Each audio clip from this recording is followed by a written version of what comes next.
I've also learned that trust is a lot like gas station sushi. All right, what in the world is he talking about? I mentioned that gas prices were very high. Well, last week I went to go fill up my Jeep. Again, terrible experience, far too expensive. And I told you before that I'm from Vancouver, and I know what good sushi looks and tastes like. Well, as I was filling up, I started to feel a little bit hungry. I said, I'm going to go in the gas station. I'm going to spend even more money and buy some food. So I walked into the gas station, and I saw the cooler. We've all seen it before. I saw the cooler with some sushi there. Like I said, I know what good sushi looks like. And I'm thinking, this looks like good sushi. But I'm not going to get it. I'm not going to get it. And I'm thinking to myself, why not? I know that looks good, like good sushi. See, here's the thing. If I got that sushi, I probably wouldn't be here today. I'd probably be at home, curled up in the fetal position, sparing you the rest of the details. It wouldn't have been a good scene. But I'm asking myself, why in the world didn't I get that sushi? And the reason I didn't get that sushi is because I didn't trust it.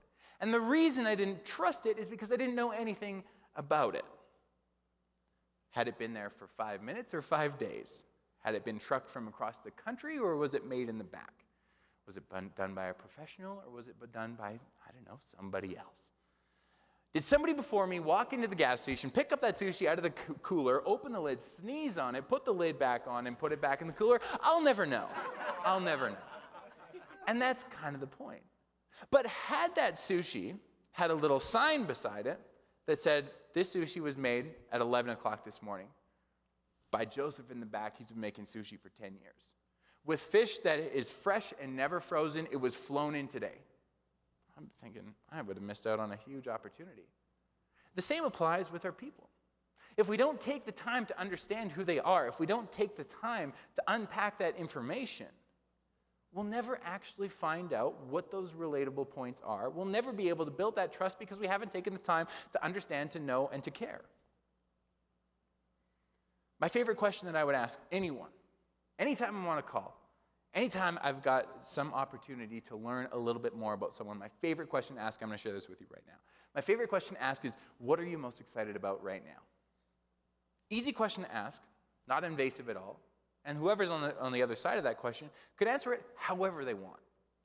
They might be saying, I'm excited to go to Disneyland next week. They might be saying, I'm excited for summer. They might be saying, I'm excited for the weekend. They might be saying, I'm excited for dinner with my family. Whichever way they decide to take it, my question after that might be, oh, awesome, tell me a little bit more about that. And very soon we start to learn a little bit more about somebody. We'll find some similar points. We'll find something relatable, and we can dive right in. That's how we build rapport. That's how we build trust.